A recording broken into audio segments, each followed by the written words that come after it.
The Judge's House by Bram Stoker.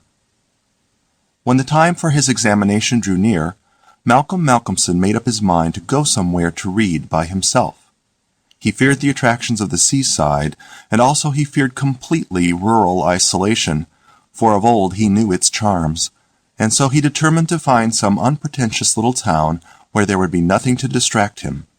He refrained from asking suggestions from any of his friends, for he argued that each would recommend some place of which he had knowledge and where he had already acquaintances. As Malcolmson wished to avoid friends, he had no wish to encumber himself with the attention of friends, and so he determined to look out for a place for himself. He packed a portmanteau with some clothes and all the books he required, and then took ticket for the first name on the local timetable which he did not know. When, at the end of 3 hours' journey, he alighted at Benchurch, he felt satisfied that he had so far obliterated his tracks as to be sure of having a peaceful opportunity of pursuing his studies. He went straight to the one inn which the sleepy little place contained, and put up for the night. Benchurch was a market town, and once in 3 weeks was crowded to excess. But for the remainder of the 21 days it was as attractive as a desert. Malcolmson looked around the day after his arrival to try to find quarters more isolated than even so quiet an inn as the Good Traveller afforded. There was only one place which took his fancy, and it certainly satisfied his wildest ideas regarding quiet. In fact, quiet was not the proper word to apply to it. Desolation was the only term conveying any suitable idea of its isolation. It was an old, rambling, heavy-built house of the Jacobean style, with heavy gables and windows, unusually small, and set higher than was customary in such houses, and was surrounded with a high brick wall massively built. Indeed, on examination, it looked more like a fortified house than an ordinary dwelling. But all these things pleased Malcolmson. Here, he thought, is the very spot I have been looking for, and if I can get opportunity of using it, I shall be happy. His joy was increased when he realized beyond doubt that it was not at present inhabited. From the post office he got the name of the agent, who was rarely surprised at the application to rent a part of the old house. Mr. Carnford, the local lawyer and agent, was a genial old gentleman, and frankly confessed his delight at anyone being willing to live in the house. "To tell you the truth," he said, "I should be only too happy on behalf of the owners to let anyone have the house rent-free for a term of years, if only to accustom the people here to see it inhabited.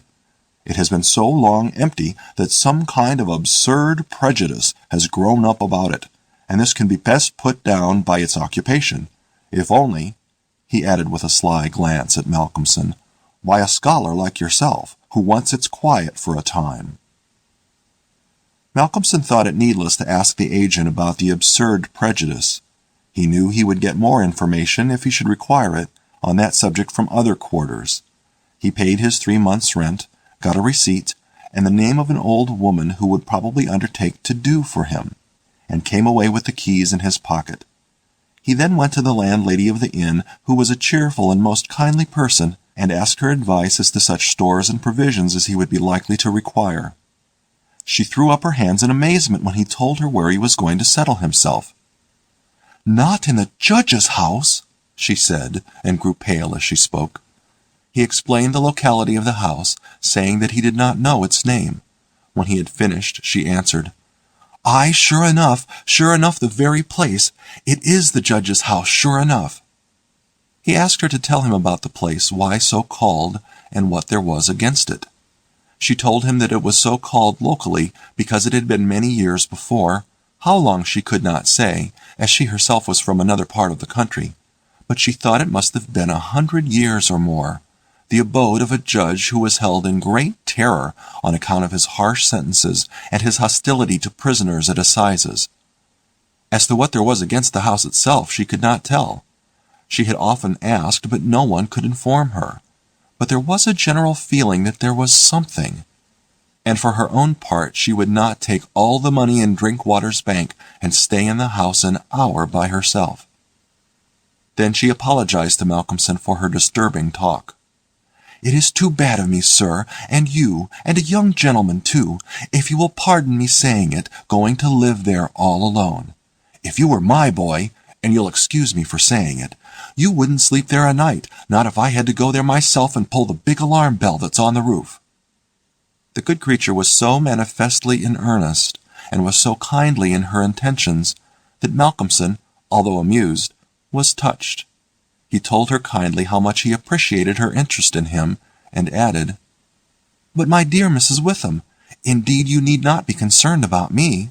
A man who is reading for the mathematical tripos has too much to think of to be disturbed by any of these mysterious somethings, and his work is of too exact and prosaic a kind to allow of his having any corner in his mind for mysteries of any kind.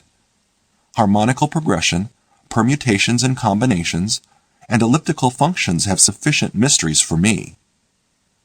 Mrs. Witham kindly undertook to see after his commissions, and he went himself to look for the old woman who had been recommended to him.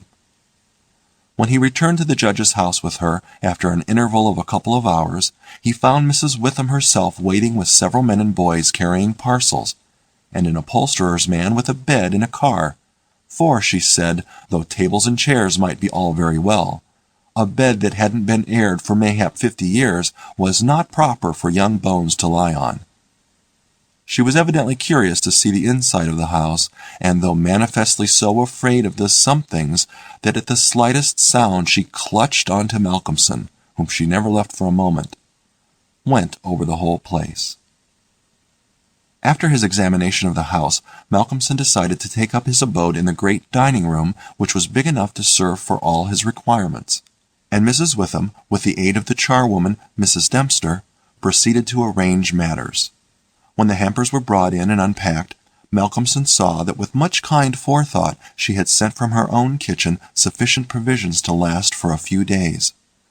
Before going she expressed all sorts of kind wishes, and at the door turned and said, "And perhaps, sir, as the room is big and draughty, it might be well to have one of those big screens put round your bed at night, though, to tell the truth, I would die myself if I were to be so shut in with all kinds of things that put their heads round the sides or over the top and look on me."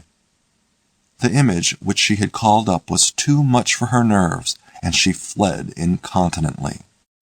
Mrs. Dempster sniffed in a superior manner as the landlady disappeared, and remarked that for her own part she wasn't afraid of all the bogies in the kingdom.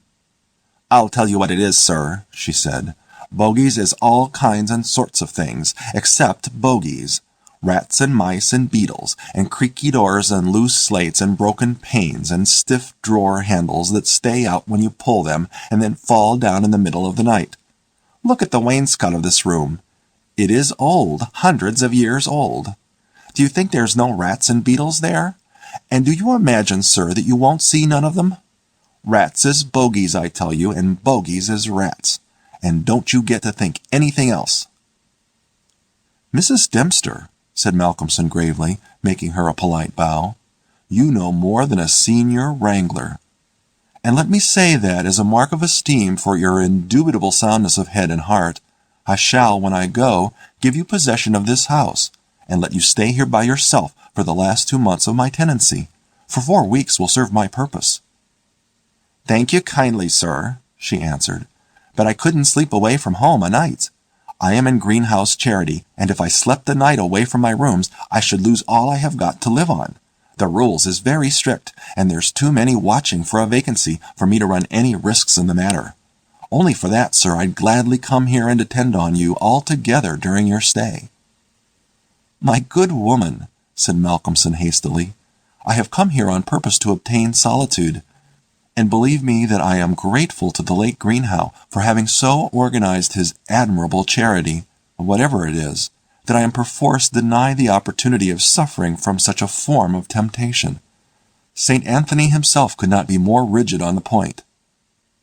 The old woman laughed harshly. "Ah, you young gentlemen," she said, "you don't fear for naught, and belike you'll get all the solitude you want here." She set to work with her cleaning, and by nightfall, when Malcolmson returned from his walk, he always had one of his books to study as he walked, he found the room swept and tidied, a fire burning in the old hearth, the lamp lit, and the table spread for supper with Mrs. Witham's excellent fare. "This is comfort indeed," he said as he rubbed his hands. When he had finished his supper and lifted the tray to the other end of the great oak dining table, he got out his books again, put fresh wood on the fire, trimmed his lamp, and set himself down to a spell of real hard work. He went on without pause till about 11 o'clock, when he knocked off for a bit to fix his fire and lamp, and to make himself a cup of tea. He had always been a tea drinker, and during his college life had sat late at work and taken tea late. The rest was a great luxury to him, and he enjoyed it with a sense of delicious, voluptuous ease. The renewed fire leaped and sparkled and threw quaint shadows through the great old room, and as he sipped his hot tea he revelled in the sense of isolation from his kind. Then it was that he began to notice for the first time what a noise the rats were making. "Surely," he thought, "they cannot have been at it all the time I was reading. Had they been, I must have noticed it." Presently, when the noise increased, he satisfied himself that it was really new. It was evident that at first the rats had been frightened at the presence of a stranger, and the light of the fire and lamp, but that as the time went on they had grown bolder, and were now disporting themselves as was their wont. How busy they were! And hark to the strange noises! Up and down behind the old wainscot, over the ceiling and under the floor they raced, and gnawed and scratched.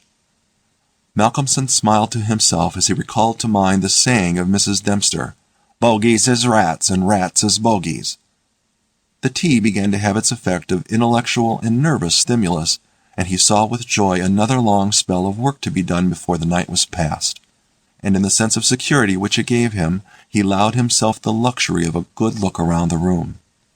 He took his lamp in one hand and went all around, wondering that so quaint and beautiful an old house had been so long neglected. The carving of the oak on the panels of the wainscot was fine, and on and round the doors and windows it was beautiful and of rare merit. There were some old pictures on the walls, but they were coated so thick with dust and dirt that he could not distinguish any detail of them, though he held his lamp as high as he could over his head. Here and there, as he went round, he saw some crack or hole blocked for a moment by the face of a rat with its bright eyes glittering in the light, but in an instant it was gone, and a squeak and a scamper followed. The thing that most struck him, however, was the rope of the great alarm bell on the roof, which hung down in a corner of the room on the right-hand side of the fireplace. He pulled up close to the hearth a great high-backed carved oak chair, and sat down to his last cup of tea. When this was done he made up the fire and went back to his work, sitting at the corner of the table, having the fire to his left. For a little while the rats disturbed him somewhat with their perpetual scampering, but he got accustomed to the noise as one does to the ticking of a clock or to the roar of moving water, and he became so immersed in his work that everything in the world, except the problem which he was trying to solve, passed away from him. He suddenly looked up, his problem was still unsolved, and there was in the air that sense of the hour before the dawn which is so dread to doubtful life. The noise of the rats had ceased. Indeed, it seemed to him that it must have ceased but lately, and that it was the sudden cessation which had disturbed him. The fire had fallen low, but still it threw out a deep red glow. As he looked he started, in spite of his sang-froid.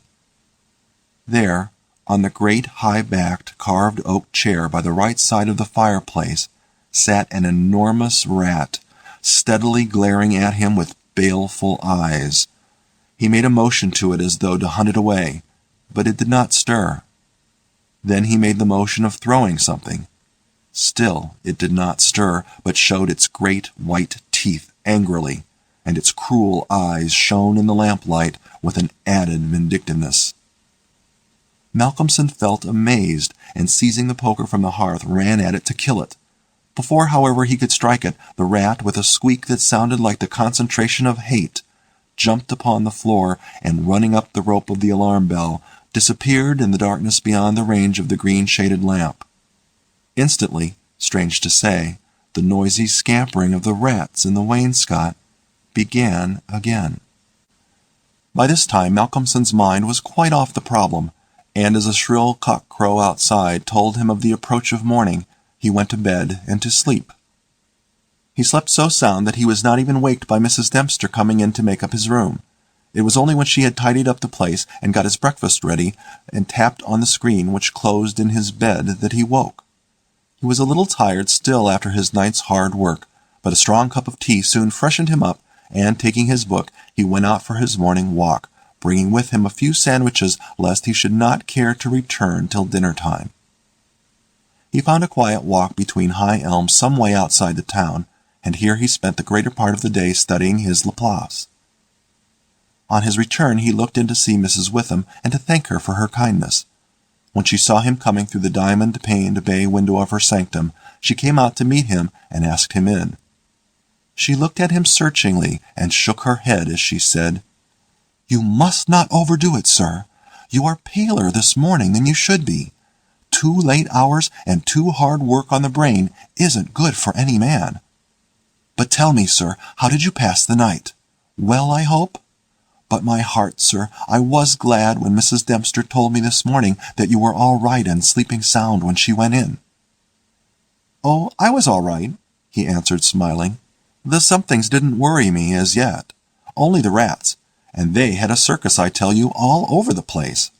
There was one wicked-looking old devil that sat up on my own chair by the fire and wouldn't go till I took the poker to him, and then he ran up the rope of the alarm bell and got to somewhere up the wall or the ceiling. I couldn't see where, it was so dark." "Mercy on us," said Mrs. Witham. "An old devil, and sitting on a chair by the fireside. Take care, sir, take care. There's many a true word spoken in jest." "How do you mean? 'Pon my word, I don't understand." "An old devil, the old devil, perhaps. There, sir, you needn't laugh," for Malcolmson had broken into a hearty peal. "You young folks thinks it's easy to laugh at things that make older ones shudder. Never mind, sir, never mind. Please God, you'll laugh all the time. It's what I wish for you myself." And the good lady beamed all over in sympathy with his enjoyment, her fears gone for a moment. "Oh, forgive me," said Malcolmson presently. "Don't think me rude, but the idea was too much for me, that the old devil himself was on the chair last night," and at the thought he laughed again. Then he went home to dinner. This evening the scampering of the rats began earlier. Indeed, it had been going on before his arrival, and only ceased while his presence by its freshness disturbed them. After dinner he sat by the fire for a while and had a smoke, and then, having cleared his table, began to work as before. Tonight the rats disturbed him more than they had done on the previous night. How they scampered up and down and over and under! How they squeaked and scratched and gnawed! How they, getting bolder by degrees, came to the mouths of their holes, and to the chinks and cracks and crannies in the wainscoting, till their eyes shone like tiny lamps as the firelight rose and fell. But to him, now doubtless accustomed to them, their eyes were not wicked. Only their playfulness touched him. Sometimes the boldest of them made sallies out on the floor or along the mouldings of the wainscot. Now and again, as they disturbed him, Malcolmson made a sound to frighten them, smiting the table with his hand, or giving a fierce "shh, shh," so that they fled straightway to their holes. And so the early part of the night wore on, and despite the noise Malcolmson got more and more immersed in his work. All at once he stopped, as on the previous night, being overcome by a sudden sense of silence. There was not the faintest sound of gnaw, or scratch, or squeak. The silence was as of the grave. He remembered the odd occurrence of the previous night, and instinctively he looked at the chair standing close by the fireside, and then a very odd sensation thrilled through him.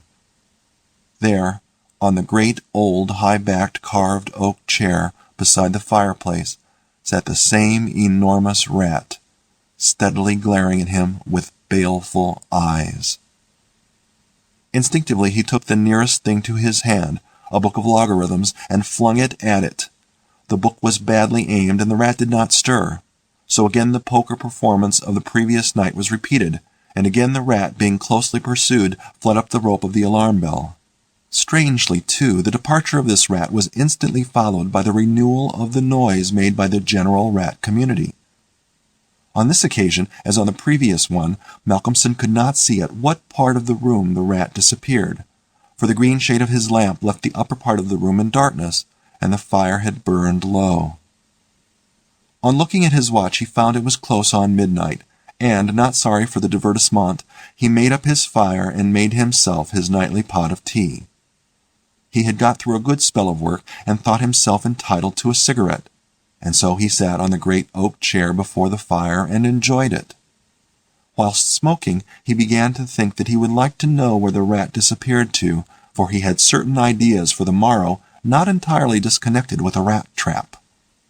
Accordingly he lit another lamp and placed it so that it would shine well into the right-hand corner of the wall by the fireplace. Then he got all the books he had with him and placed them handy to throw at the vermin. Finally he lifted the rope of the alarm bell and placed the end of it on the table, fixing the extreme end under the lamp. As he handled it he could not help noticing how pliable it was, especially for so strong a rope, and one not in use. You could hang a man with it, he thought to himself. When his preparations were made, he looked around and said complacently, "There now, my friend, I think we shall learn something of you this time." He began his work again, and though as before somewhat disturbed at first by the noise of the rats, soon lost himself in his propositions and problems. Again he was called to his immediate surroundings suddenly. This time it might not have been the sudden silence only which took his attention. There was a slight movement of the rope, and the lamp moved. Without stirring, he looked to see if his pile of books was within range, and then cast his eye along the rope. As he looked, he saw the great rat drop from the rope on the oak armchair and sit there glaring at him. He raised the book in his right hand, and taking careful aim, flung it at the rat. The latter, with a quick movement, sprang aside and dodged the missile. He then took another book, and a third, and flung them one after another at the rat, but each time unsuccessfully. At last, as he stood with a book poised in his hand to throw, the rat squeaked and seemed afraid. This made Malcolmson more than ever eager to strike, and the book flew and struck the rat a resounding blow. And it gave a terrified squeak, and turning on his pursuer a look of terrible malevolence, sprang up the chair back and made a great jump to the rope of the alarm bell, and ran up it like lightning. The lamp rocked under the sudden strain, but it was a heavy one and did not topple over. Malcolmson kept his eyes on the rat, and saw it by the light of the second lamp leap to a moulding of the wainscot and disappear through a hole in one of the great pictures which hung on the wall, obscured and invisible through its coating of dirt and dust. "I shall look up my friend's habitation in the morning," said the student, as he went over to collect his books. "The third picture from the fireplace I shall not forget." He picked up the books one by one, commenting on them as he lifted them. Conic sections he does not mind, nor cycloidal oscillations, nor the Principia, nor quaternions, nor thermodynamics. Now for the book that fetched him. Malcolmson took it up and looked at it. As he did so he started, and a sudden pallor overspread his face. He looked round uneasily and shivered slightly as he murmured to himself, "The Bible my mother gave me! What an odd coincidence!" He sat down to work again, and the rats in the wainscot renewed their gambols. They did not disturb him, however. Somehow their presence gave him a sense of companionship.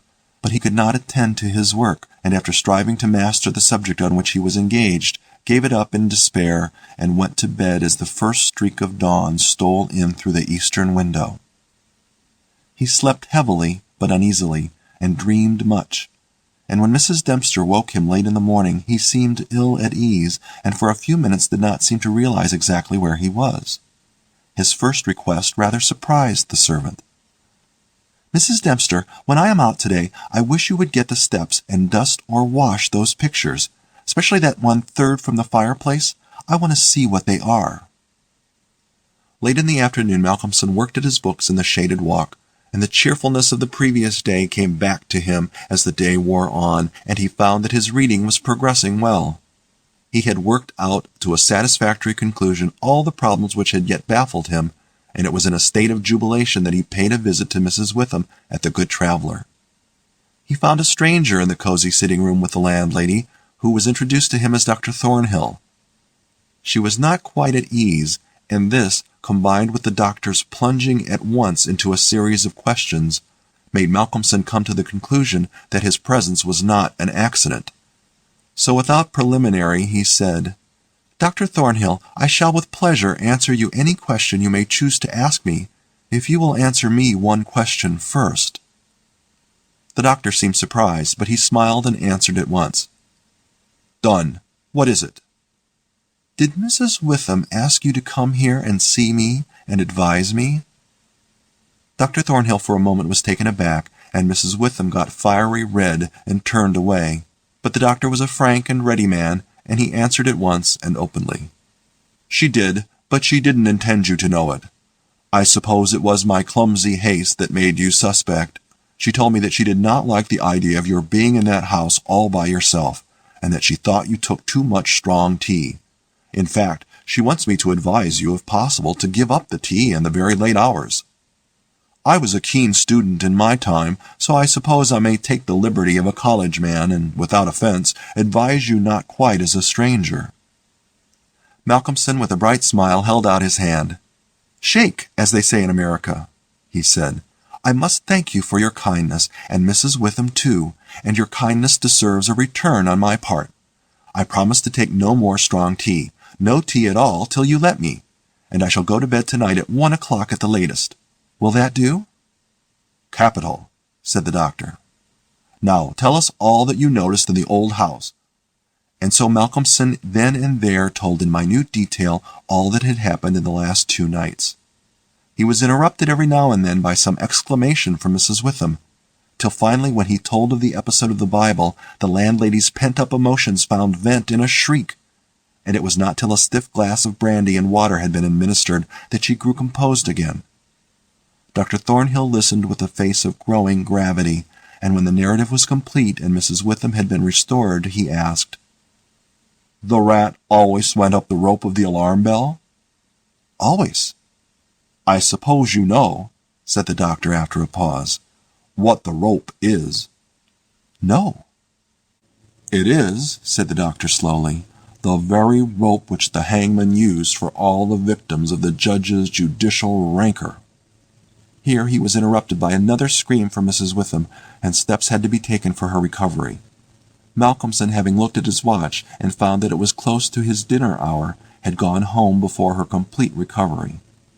When Mrs. Witham was herself again, she almost assailed the doctor with angry questions as to what he meant by putting such horrible ideas into the poor young man's mind.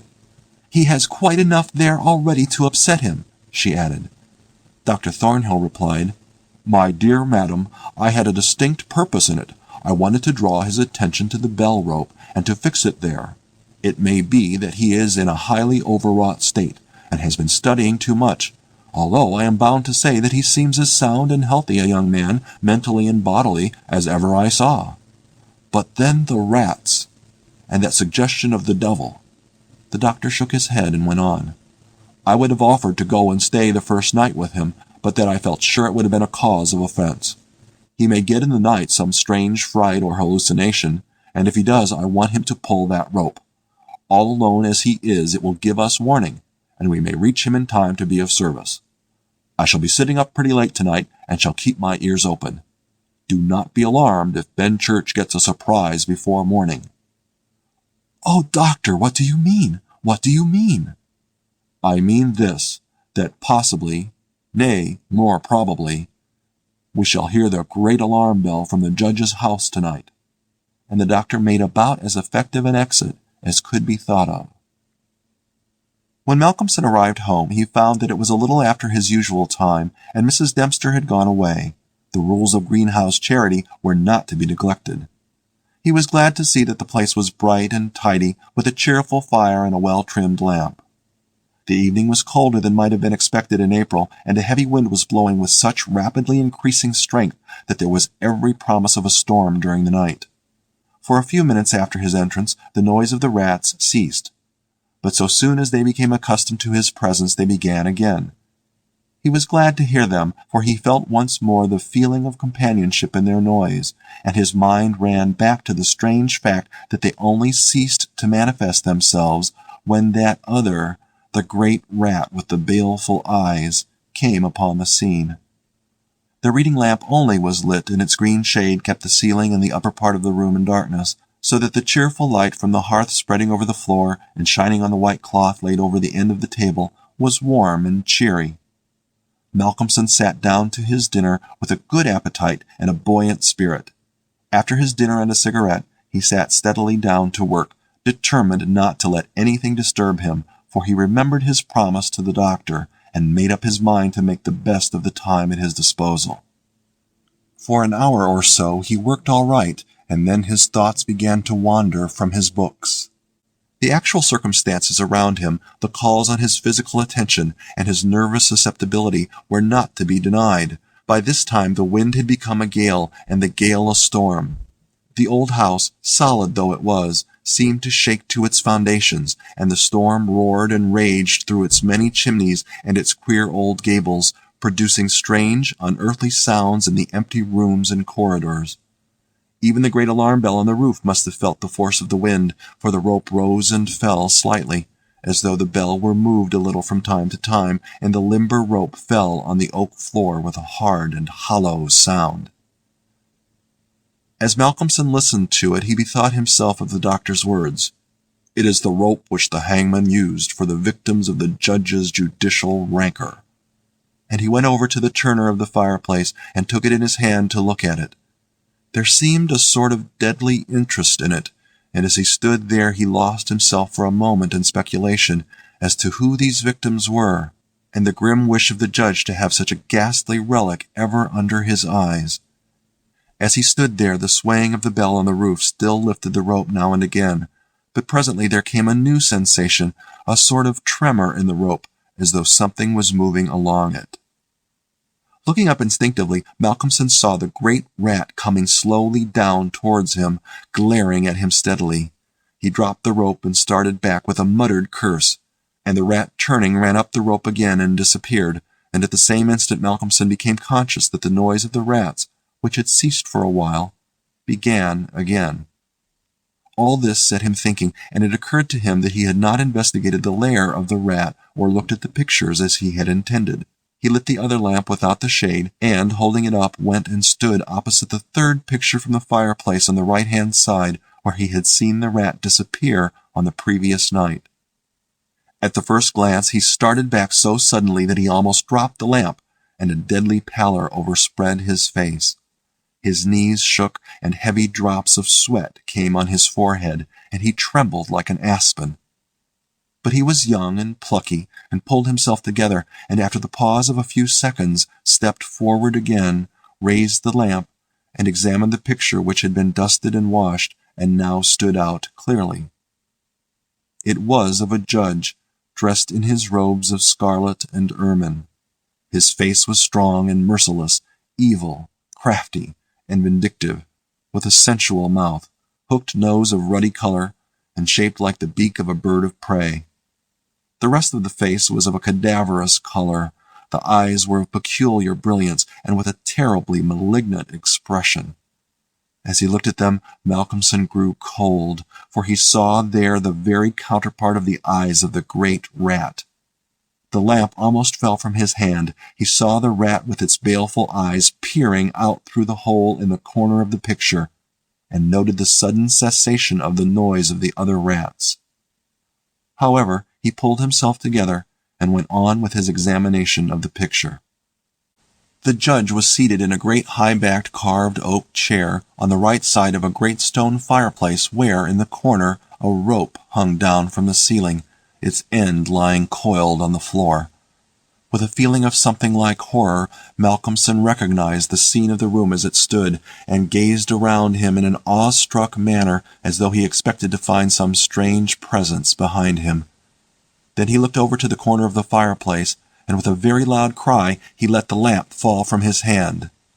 There, in the judge's armchair, with the rope hanging behind, sat the rat with the judge's baleful eyes, now intensified and with a fiendish leer. Save for the howling of the storm without, there was silence. The fallen lamp recalled Malcolmson to himself. Fortunately it was of metal, and so the oil was not spilt. However, the practical need of attending to it settled at once his nervous apprehensions. When he had turned it out, He wiped his brow and thought for a moment. "This will not do," he said to himself. "If I go on like this, I shall become a crazy fool. This must stop. I promised the doctor I would not take tea. Faith, he was pretty right. My nerves must have been getting into a queer state. Funny I did not notice it. I never felt better in my life. However, it is all right now, and I shall not be such a fool again." Then he mixed himself a good stiff glass of brandy and water and resolutely sat down to his work. It was nearly an hour when he looked up from his book, disturbed by the sudden stillness. Without, the wind howled and roared louder than ever, and the rain drove in sheets against the windows, beating like hail on the glass. But within there was no sound whatever, save the echo of the wind as it roared in the great chimney, and now and then a hiss as a few raindrops found their way down the chimney in a lull of the storm. The fire had fallen low and had ceased to flame, though it threw out a red glow. Malcolmson listened attentively, and presently heard a thin, squeaking noise, very faint. It came from the corner of the room where the rope hung down, and he thought it was the creaking of the rope on the floor as the swaying of the bell raised and lowered it. Looking up, however, he saw in the dim light the great rat clinging to the rope and gnawing it.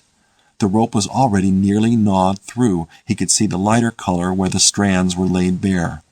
As he looked, the job was completed, and the severed end of the rope fell clattering on the oaken floor, whilst for an instant the great rat remained like a knob or tassel at the end of the rope, which now began to sway to and fro. Malcolmson felt for a moment another pang of terror as he thought that now the possibility of calling the outer world to his assistance was cut off. But an intense anger took its place, and seizing the book he was reading, he hurled it at the rat. The blow was well aimed, but before the missile could reach him, the rat dropped off and struck the floor with a soft thud. Malcolmson instantly rushed over towards him, but it darted away and disappeared in the darkness of the shadows of the room. Malcolmson felt that his work was over for the night, and determined then and there to vary the monotony of the proceedings by a hunt for the rat, and took off the green shade of the lamp so as to ensure a wider spreading light. As he did so, the gloom of the upper part of the room was relieved, and in the new flood of light, great by comparison with the previous darkness, the pictures on the wall stood out boldly. From where he stood, Malcolmson saw right opposite to him the third picture on the wall from the right of the fireplace. He rubbed his eyes in surprise, and then a great fear began to come upon him. In the center of the picture was a great irregular patch of brown canvas, as fresh as when it was stretched on the frame. The background was as before, with chair and chimney corner and rope, but the figure of the judge had disappeared.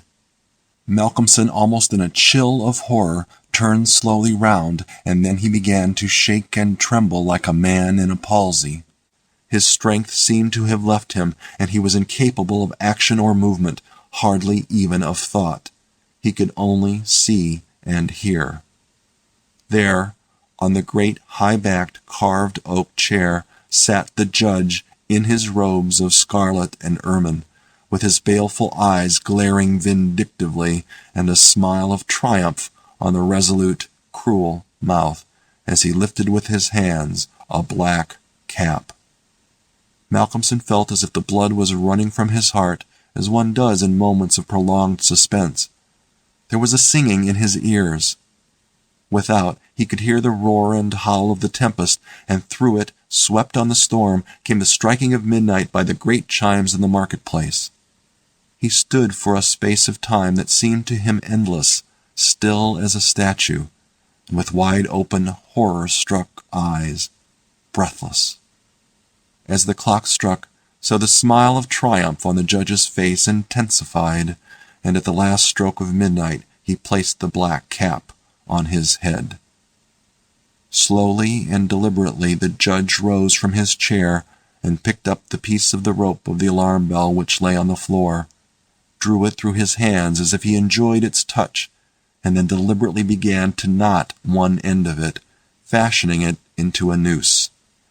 This he tightened and tested with his foot, pulling hard at it till he was satisfied, and then making a running noose of it, which he held in his hand.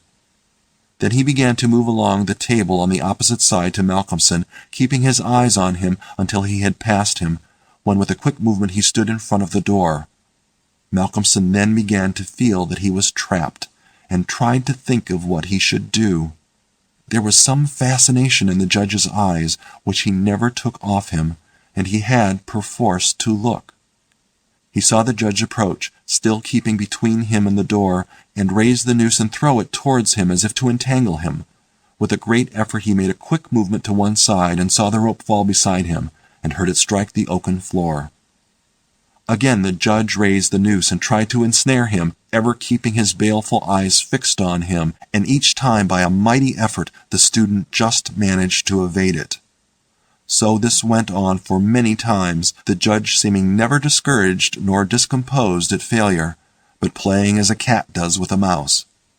At last, in despair, which had reached its climax, Malcolmson cast a quick glance round him. The lamp seemed to have blazed up, and there was a fairly good light in the room. At the many rat-holes and in the chinks and crannies of the wainscot he saw the rat's eyes, and this aspect, that was purely physical, gave him a gleam of comfort. He looked around and saw that the rope of the great alarm bell was laden with rats. Every inch of it was covered with them, and more were pouring through the small circular hole in the ceiling whence it emerged, so that with their weight the bell was beginning to sway. Hark! It had swayed till the clapper had touched the bell. The sound was but a tiny one, but the bell was only beginning to sway, and it would increase. At the sound the judge, who had been keeping his eyes fixed on Malcolmson, looked up, and a scowl of diabolical anger overspread his face. His eyes fairly glowed like hot coals, and he stamped his foot with a sound that seemed to make the house shake. A dreadful peal of thunder broke overhead as he raised the rope again, whilst the rats kept running up and down the rope as though working against time. This time, instead of throwing it, he drew close to his victim and held open the noose as he approached. As he came closer there seemed something paralyzing in his very presence, and Malcolmson stood rigid as a corpse. He felt the judge's icy fingers touch his throat as he adjusted the rope. The noose tightened. Then the judge, taking the rigid form of the student in his arms, carried him over and placed him standing in the oak chair, and stepped up beside him, put his hand up and caught the end of the swaying rope of the alarm bell. As he raised his hand the rats fled squeaking and disappeared through the hole in the ceiling. Taking the end of the noose which was round Malcolmson's neck, he tied it to the hanging bell rope, and then descending pulled away the chair. When the alarm bell of the judge's house began to sound, a crowd soon assembled. Lights and torches of various kinds appeared, and soon a silent crowd was hurrying to the spot. They knocked loudly at the door, but there was no reply. Then they burst in the door and poured into the great dining room, the doctor at the head. There, at the end of the rope of the great alarm bell, hung the body of the student, and on the face of the judge in the picture was a malignant smile.